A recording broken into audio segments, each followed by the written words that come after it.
posso fazer um destaque sobre a questão da ideologia? Eu tenho lido bastante sobre a correlação entre ideologia e diversas dimensões do comportamento, né? Isso está bem quente lá fora também, e a maneira que eu vejo ela faz intersecção com o seu comentário, porque a gente está usando escalas baseadas no pessoal lá fora, em que há muito claro duas posições somente. E o Brasil é diferente, né? Então, a gente passou por um processo totalmente diferente, e até pela questão da existência de partidos, vários, né? Isso acaba ficando meio embaçado, não consegue definir muito bem. Você teve dificuldade para conseguir mapear isso na literatura, trazer para a realidade brasileira? Como que foi esse processo? Porque justamente por causa dessa... Porque lá fora é dicotômico, né? Você é isso, ou você é isso, então eu vou associar essas visões. Tem alguns artigos saindo, né, fazendo posicionamento das marcas com essas visões, e aqui é um pouco diferente. Na verdade, tive muita dificuldade. Acho que a primeira resposta é essa, assim, eu achei muito difícil. Tem alguns indicadores que fazem muito sentido fora dos Estados Unidos, principalmente aqui no Brasil não faz. Então, trazer uma escala de fora, ela é difícil. Tem uma escala que ela não é... Ela é uma escala de estudos de mercado, né, que é o da Pew Research, que a gente usou uma adaptação dela. Ela é a escala que a Datafolha usa para... Quando você pega pesquisas da Datafolha, que eles mostram as diferentes ideologias e correlacionam com dados de intenção de voto, tudo, é essa escala que eles usam, uma escala que já está em português, e eu tentei usá-la dessa forma, foi o que mais se aproximou com algum resultado, mas mesmo assim, ainda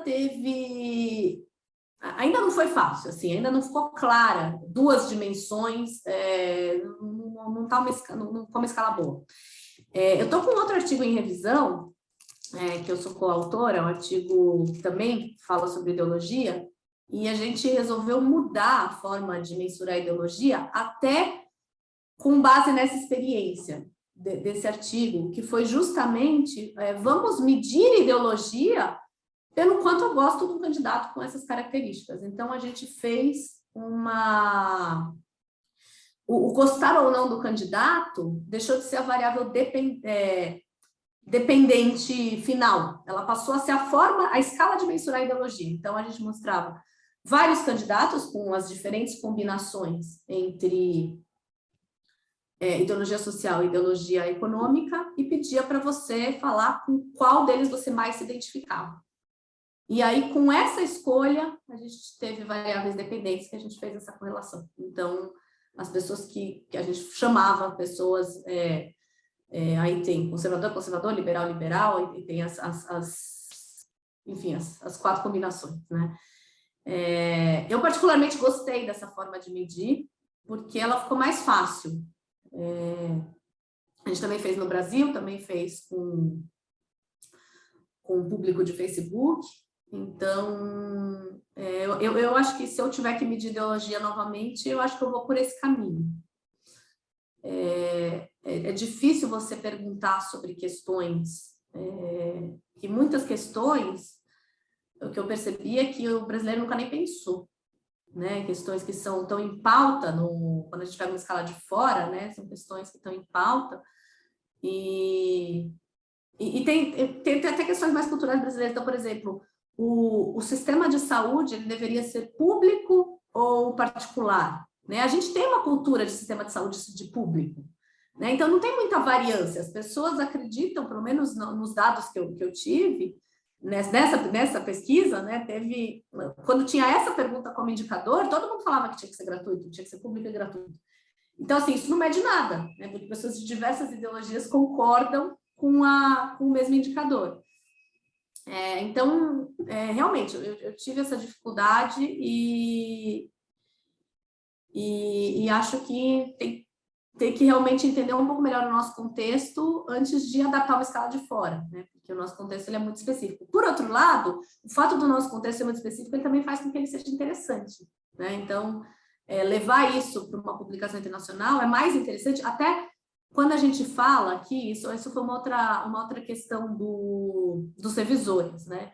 A gente não tinha falado logo no abstract, que a gente fez o experimento no Brasil, e a gente achava que isso, na verdade, ia diminuir o artigo, né? Ia dar com cara de assim, tipo, eu estou replicando uma coisa que já existe no Brasil, tipo, que sem graça, né?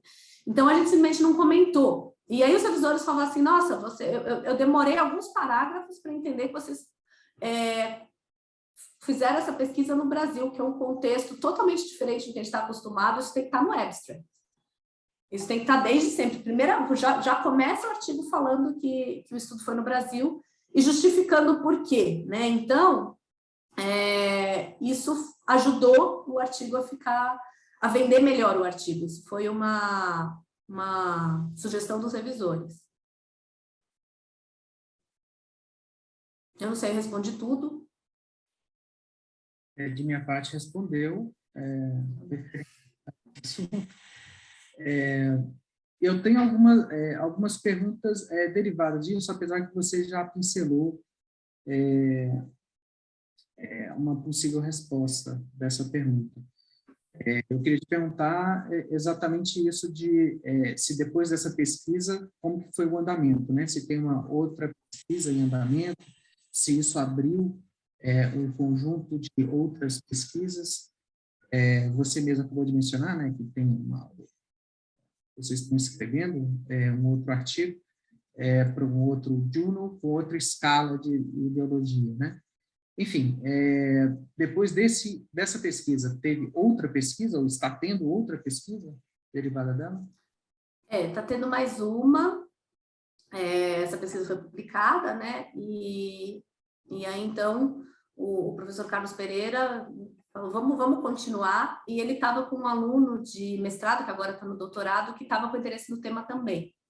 Então, ele decidiu que ele ia usar o tema na dissertação de mestrado dele, e agora na tese de doutorado. Então, o tema é um pouco diferente, então a gente fala de ideologia, a gente fala de corrupção, mas a gente não fala de eleição, a gente está trazendo outros elementos.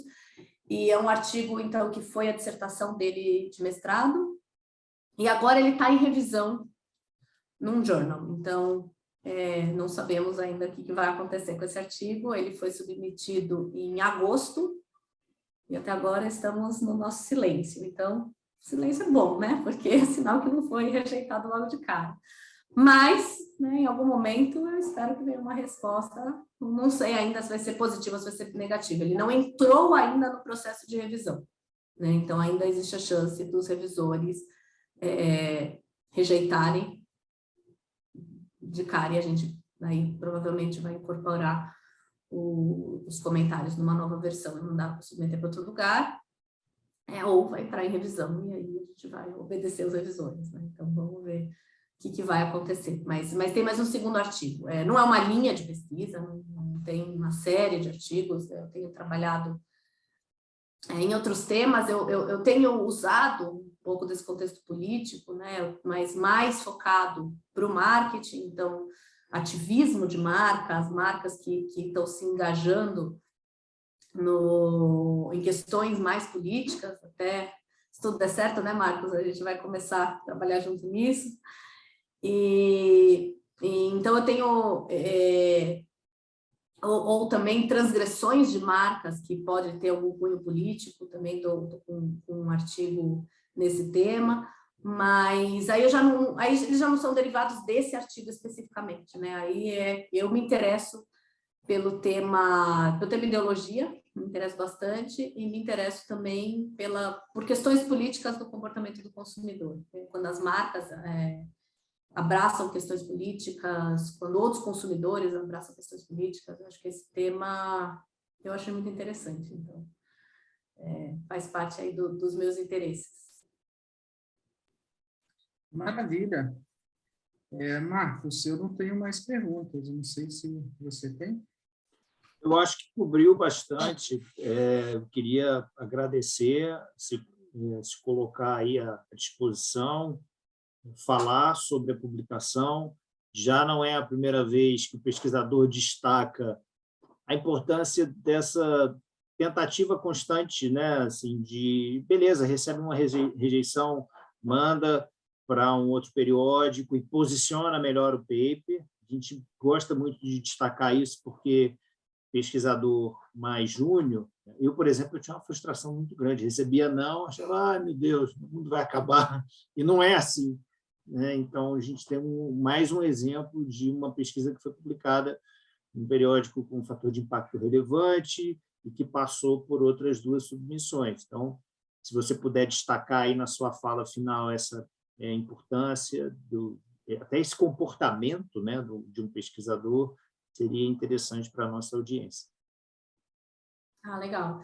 Eu compartilho com você, né? Eu já cheguei a sentar e chorar de receber rejeição, achar que não nasci para isso, não sei fazer isso, não sei fazer pesquisa, o que eu estou fazendo aqui, e perceber, né, de pesquisadores mais sêniores, de que é muito normal receber rejeição, né? Então, a gente tem que aprender com isso, né? E claro, né, ninguém vai fazer um artigo pensando em ser rejeitado, um artigo mal feito provavelmente vai ser rejeitado.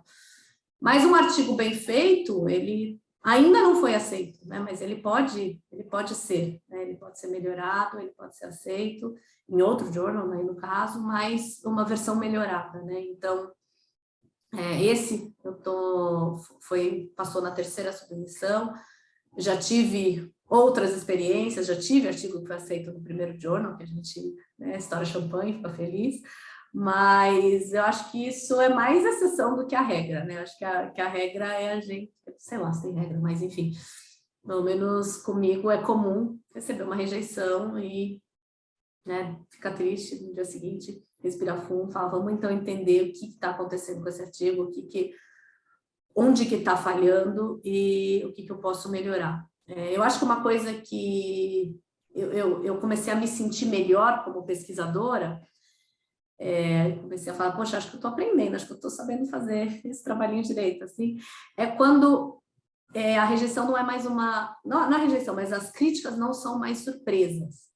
Quando ele, isso está mal escrito, não mal escrito, mas está mal posicionado, o seu gap não está claro, ou tem essa falha metodológica, eu falo, sabia que ele ia falar isso, sabia. Então, assim, eu comecei, poxa, acho que eu estou conseguindo antecipar as falhas do meu artigo, né? Quando a gente começa a ter um olhar mais crítico no que a gente está fazendo, acho que é um bom sinal, né? Mas não necessariamente a gente acerta, né? Eu agora estou com um artigo em revisão que eu tinha certeza que ele ia ser rejeitado, porque A, B, C e D, sabe? Tinha algumas falhas que eu achava, até porque também é a terceira tentativa, a gente já está no 3º journal. E ele foi para revisão, né? Ele foi para o próximo round, né? Então, os revisores gostaram e agora a gente está no processo de revisão para o próximo round.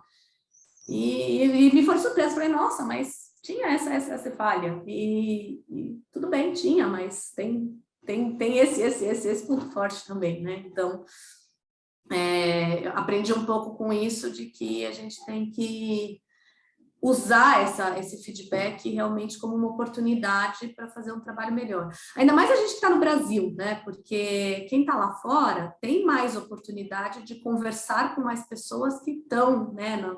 Que são editores, que são revisores, né? Então, eu acho que a gente que está um pouco mais longe, talvez menos longe agora que o mundo está mais virtual, mas ainda assim estamos fisicamente longe, eu acho que a gente aprende muito quando a gente recebe um não, né? Porque as críticas costumam ser muito bem detalhadas, muito bem construídas e faz com que a gente aprenda, né? Então realmente isso aqui me tirou do artigo, esse ponto aqui eu preciso resolver para uma próxima submissão, senão ele vai ser rejeitado de novo, né? Então, acho que isso foi um grande aprendizado.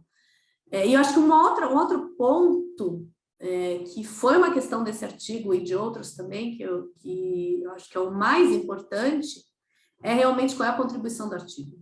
Né? A contribuição do artigo, ela tem que estar muito clara, porque se o artigo tem uma contribuição clara e tem outras falhas, os revisores costumam gostar, falar assim, não, peraí, faz isso de novo, refaz essa análise, coleta mais dado, eles te dão uma chance, né?